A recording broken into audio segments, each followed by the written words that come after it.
Hey guys, so this is a review of Lenham's slash Hall's Greenhouse's lean-to Silverline greenhouse, the Model 86.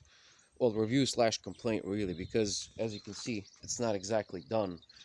But I'd say I'd say we should take over this step by step. Okay. So first of all, here's what I've done so far. As you can tell, it's already assembled, at least the framing, and it's also mounted. We should probably inspect the user manual and go from there so that you can see what kind of problems you might have and what kind of frustrations you will suffer through, just like I did, until you get to this point, and then you will see the horrible mess that the instruction manual actually is. So, first and foremost, here is the manual, right here. Now, as you can see, the manual is fairly low quality. There's no laminated sides. You'll be working with this outside and the outdoors, and this is bound to get covered in garbage, but that's fine. That's just presentation issues. I'm cool with it as long as the information inside stays relevant. Now, you'll quickly notice that this one manual is for 3 types of greenhouses, right? 3.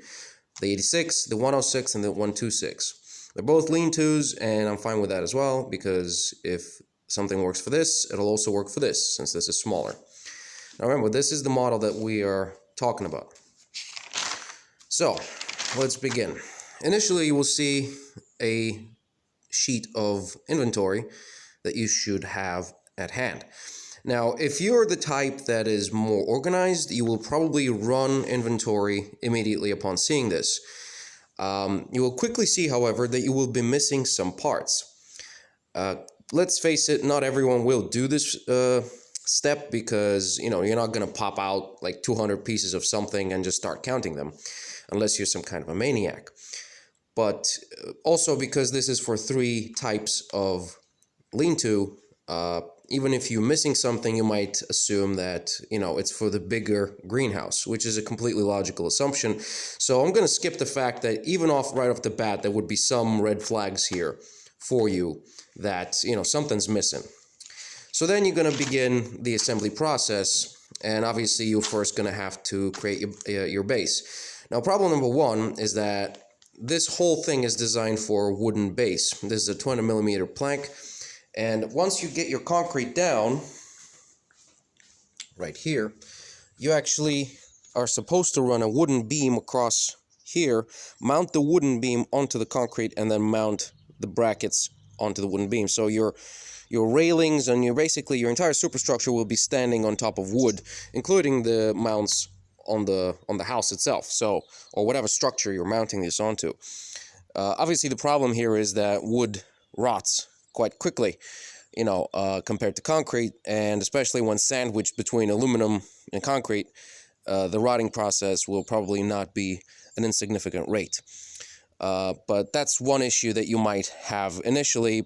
I decided to opt out of the wood and just simply mount this onto the concrete, and that is my prerogative, and also yours, obviously, but I cannot blame the instruction manual for something like this, so this is fine. Now, first and foremost, when you start assembling this, you'll quickly see that because this is 2022, color printing has not been invented, and this, in fact, has been faxed over to you, because the pictures are in black and white. And this is not a misfunction of my camera. As you can see, I'm in color. However, these pictures are not. Not only that, but they're also quite zoomed in. So unless you are seeing this or something similar to this as you're assembling, because obviously you'll be going based on these schematics and following these instructions, you will eventually arrive to something similar to this, and you will think to yourself, well, I just need to confirm what's on the outside, what's on the inside, and what's the position of the nuts and bolts. So you'll just, you'll make do. I did, and everyone can, but this is not an easy task, because it depends on the perspective that you're looking at your item. You're going to have to align your item, and this is a fairly simple bit. This is probably the simplest part of the entire structure, because it's simply 2 bars and 3 rails and just 1 support beam on each side, so that's fine. As you go on, obviously things will get more and more complex, and the instructions get more and more, I can only call them weird, because on paper this is fine. They give you a number of whatever part that you're supposed to use, and then they just give you each side of the side. However, the problem here is that they mark one side one way and then another side another way, just to save space and not waste paper, I suppose. But it's a bit confusing when you're building the left side, and then you have to take a look at the right side for instructions and then in your brain you have to mirror those instructions to the left side, just so that you can, get the proper assembly process down. So that's a bit of an issue. And the same thing goes, as things escalate, it'll be more and more confusing, because again, you can have the door on the left side or on the right side. The manufacturer doesn't know which side you want, so you got two options here. This is fine. And the roofing also works like that. Now, why is this not very good? Well, because you simply, as you can see here and in the instructions, see how things are referenced. Vertical wall bar 361 or 362 or whatever the hell. You basically have to go back here, reference the number of whatever it is, look at the profile of it, and then what you need to do is take your instruction manual, or just remember what you're looking for, and scan your packaging, because obviously this is all going to be in a package, and find the labels. Now, these are very clearly visible. You can see them right here, and right here. So everything is labeled. All of these bars are labeled, with a few exceptions. And these exceptions, until you find them, are quite significant, because not all of them are labeled with these price tags. Some of these parts are labeled via engraving. So essentially the number is embedded or punched in to the aluminum profile, and because it's painted over, in this case green, that indentation with the number on it gets also covered by paint. So unless you happen to see it at the right angle, or because it could be on the bottom, could be at the top, right, could be in the left and right, you have to very carefully examine every part that you have. And then you need probably a flashlight, because sometimes it's very hard to see. You need a flashlight at a very low angle just to see the shadow casting, and to see that there is some kind of information written there in order to read it. And even then, a 907 could look like a 987 or a 967, so it's hard to tell, right? Unfortunately, I cannot find one here, because it's really difficult to find, even if you know what you're looking for. But you can imagine the frustration when the first couple parts are labeled like this. So let's say you're done with page 1 and 2, and then you realize that, holy crap, there's something missing here, or I can't find it. But it turns out that it isn't missing. It's just that it's very difficult to read. I can't for the life of me find an indentation here. But you will get stuck on this, and it'll take you a good hour, unless of course you watch this video and you already know that you're looking for engravings. But let's just say that you are a Hawkeye and you will see it immediately, and this is not an issue. So before we continue on to this story here, which is where the real fun begins, right? After you've assembled all of your superstructure, your framing is done, now you have to actually start glazing this thing. And obviously the glazing process in this case starts with the roof vent. Let's just first take a look at what we have, right? So you're going to get a lot of these parts here. Some of them are completely deprecated. This is no longer necessary, but they still send it to you. That's fine, I suppose. Also, the silicon that they give you is in Chinese, so any application instructions that might be relevant to the application process, well, I mean, unless you read Mandarin, you're not really going to know even what this is rated for, what kind of water resistance it has, what kind of temperature range it has. If you run out of this bottle, you won't be able to buy a new one of these unless you specifically Google and research this one, or I don't know, take a picture maybe. But you can see how this is a problem, right? Because this is only one bottle, right? In theory, it should be enough, but things happen, and even in terms of application, there's no way to know exactly what you're supposed to do with this, and just treat it as standard silicon. I don't know if this is standard silicone. It could be some kind of extra bonding sealant. I don't know what the chemical properties of this is, but it is a bit of an enigma in this case. Okay, now here's the real kicker. This is how you assemble the roof vent. Okay, there's two methods. Okay, and you will see that these pictures are so zoomed in some cases it's very difficult to tell what's going on, but okay. Let's just say that these are workable, even though clearly a couple more pages of pictures would have been really helpful, especially if they were bigger instead of such a zoom in onto the item. But essentially you need to apply a gasket like this. See this gasket here? Now there's a channel right here. There's a channel right here where the glass is supposed to go in. Open up.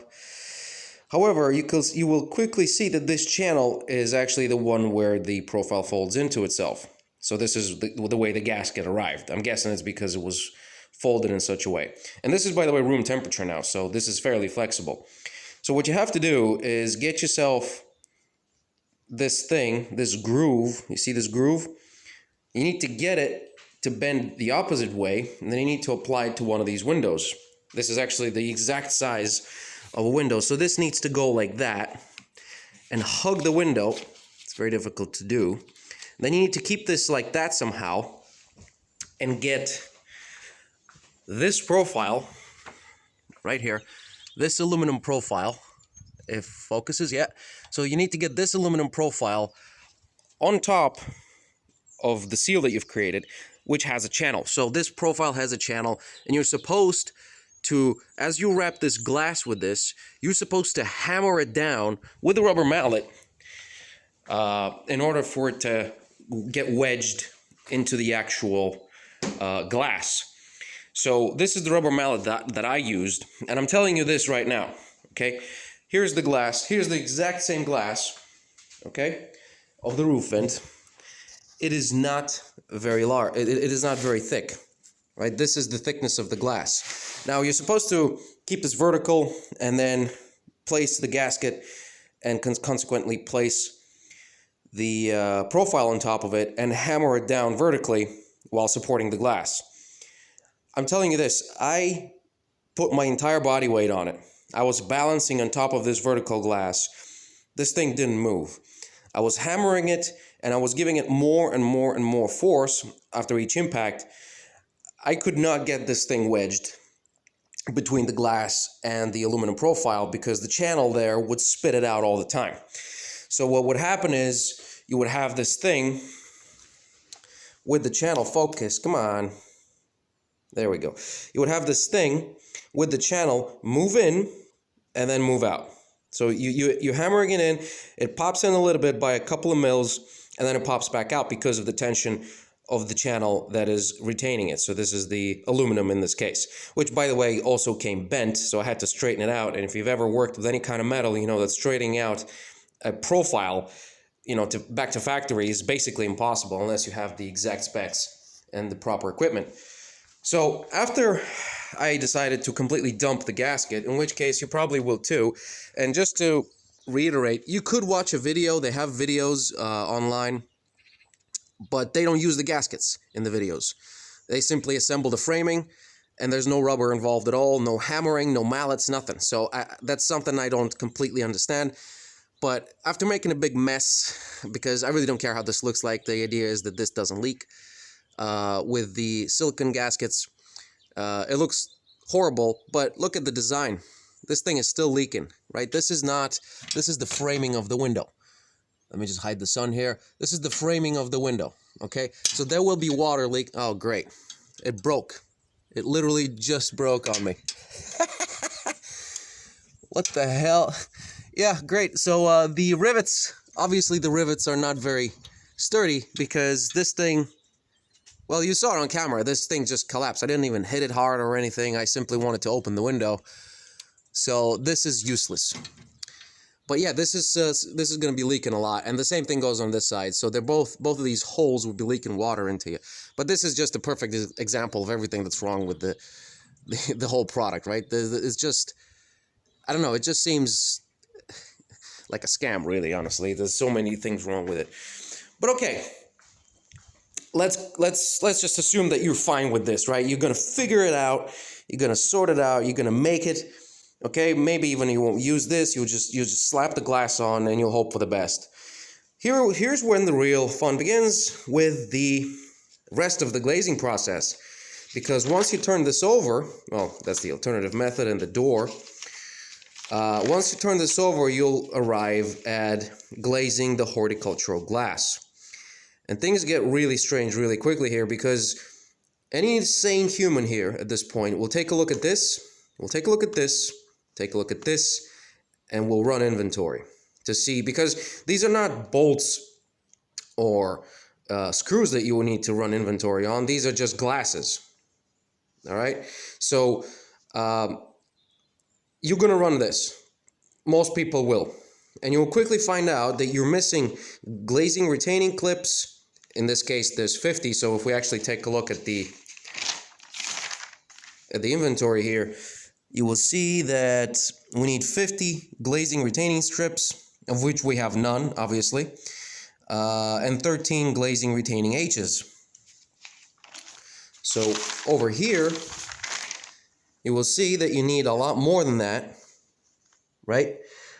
In terms of glasses, and these are the glazing retaining clips, so you need 50 of them, and these small glass panes, which is labeled C, 32 to be more precise. But in my case, I got these big ass glasses, right? Look at all these big glasses, all this big glass, right? So like you would be wondering where the big glass goes if you're supposed to glaze this whole thing with these small glass pieces.